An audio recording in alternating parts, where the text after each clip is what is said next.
Andito na ulit tayo sa garahe natin, no? Yan. Makikita nyo dito, ubos na yung sa donor natin.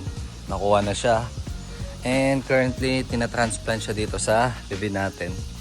So ito, lahat ng mga to nakabit na. So nalagyan na din siya ng anti-corrosion. Then sa loob, ayan, nakasampa na yung flooring natin. Buo na siya. Ayan. So di na tayo nakapag-video last time nung nagpunta tayo ng Pampanga kasi sobrang pagod na natin. And ayun, wala na yung Sprinter natin na 92, tapos nakuha na natin yung GT natin na 111. So ito ngayon yung kalahati, kakabit siya doon. So tatabasin pa yon, tapos kakabit to. Isusunod natin dyan itong ilalim. So bahala naman yung latero dyan kasi nandyan naman siya. Ayan, yung itsura niya ngayon. Yung itsura ng garahe natin ngayon, guys. Medyo malinis na siya. Tapos, ito naman sa 111 natin. Wala na din itong laman. Makuha na natin lahat. So, wala na din tayong mga AC lines dyan. Bale, ibababa natin dito yung isa. Yung 111 natin na GT.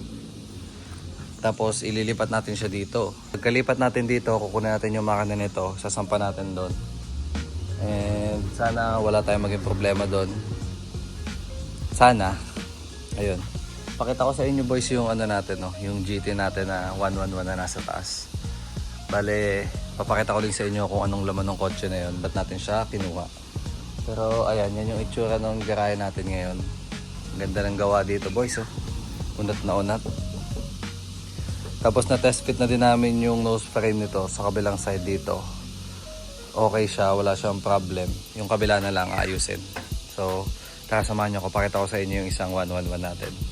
You know, dito tayo sa kabilang garahe ngayon. Ito boys yung 111 natin na kinuha. Wala tayong makina dito, pero ito yung mga laman niya. Dati itong naka 3S, tapos yung mukha niya GT. Ayan. Ito, auto retract side mirrors. Ayan, yung switch yun dyan. Tapos yung vents niya GT na din. Head unit niya 2D na Kenwood. Tapos climate control GT na din. Tapos yung vents, yung sidings niya JDM. Tapos itong upuan na to guys, no, kay utol to.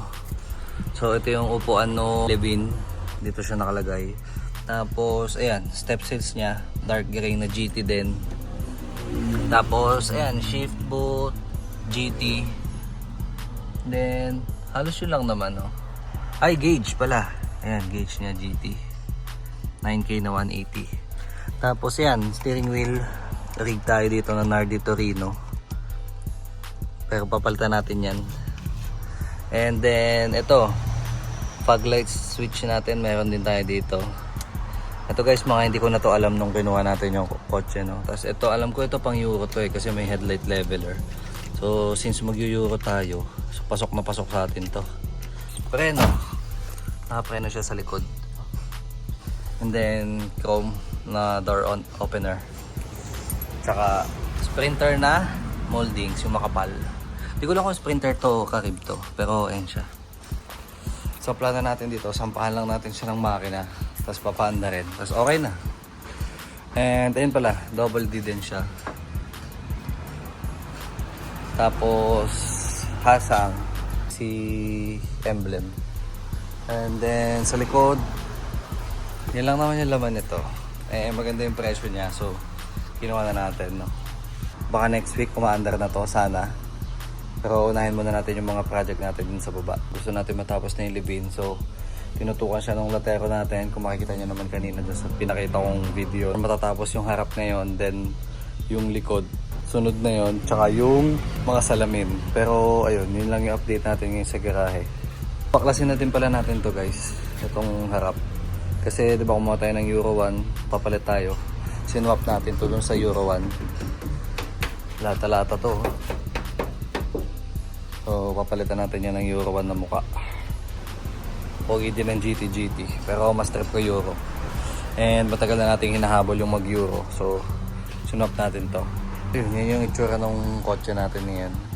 Mahaba-habang project to, pero pang sa akin lang, mapa-under lang muna. And maging maayos yung kotse. Sa mga pang-ilalim naman, papalitan din natin yan lahat, no? Yung pang-ilalim ng kulay green natin na kotse, ililipat natin siya dito. Kompleto naman siya halos eh. Ito, mga fan, yan, kompleto siya. Pati mga brake lines, yan. Talagang kailangan lang natin siya linisin at ayusin ng konti. Tapos ito, may konting kalawang, madali naman na yan. May anti-corrosion naman tayo dun sa baba. Tapos sa preno naman yan, naka-double din na. So tingin ko naman okay na tayo dyan. Then ayun lang naman yung laman nitong kotse na to. Tapos ito nga pala, naka-8 siya na no? Fuse box. So hindi ko alam kung ano mangyayari dito. Kasi kapag 8 na fuse box, ang alam ko JDM yon. So hindi ko alam kung yung linya niya sa loob, same lang din sa atin. Pero kung sakali man, madali naman magpa-wiring. Papa-reharness lang natin yung engine natin. Ayan. Bale, nilinis lang natin to ng konti. Ayan siya. Good shit pa yung pintura niya. Kahit pa paano, hindi pa natin kailangan magpa-repaint, no? Ayan. Susunod ko dito yung interior. Medyo ayan, inaamag na siya eh. Pero madali naman yung linisin. So ito, papalitan natin to kasi painted. Meron pa naman tayo itong mga naitabi. So, ayan. Ito yung update dito sa project natin na GT. So, ngayon magpapadala lang ako ng pyesa. Mga pinili sa ating pyesa. Tapos, bisitahin muna natin yung live-in bago tayo umalis. Tara, pakita ko sa inyo ulit yung live-in natin kung ano itsura na niya ngayon. Gamit pa na natin itong NMAX natin pagpapadala ng pyesa. Ano.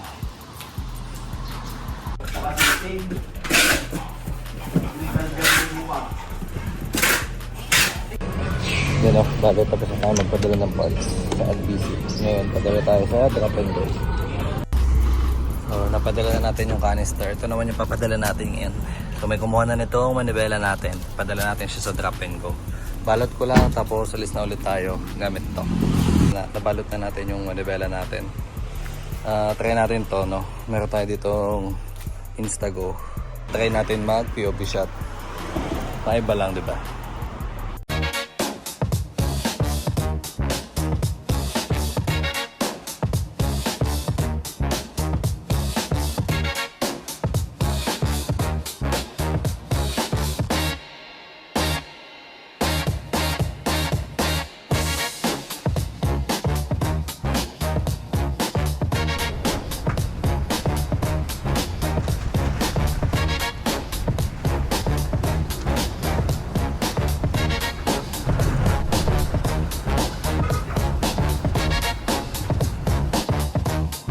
Ano, bale tapos na tayo sa drop and go. Uwi na tayo.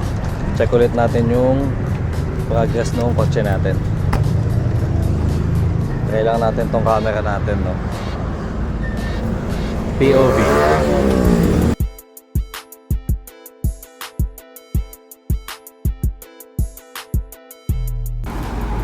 Boys, no, nakauwi na tayo.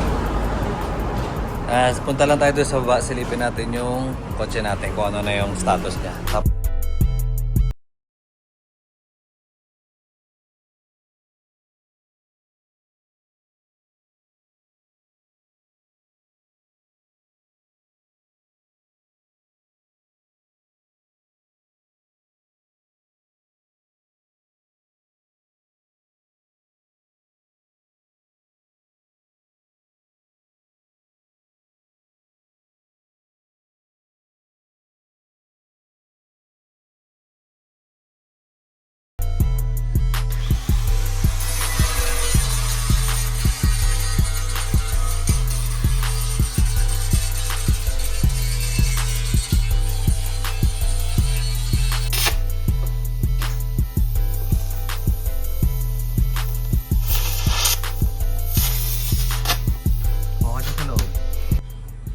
Magkakadikit na. Shoot no.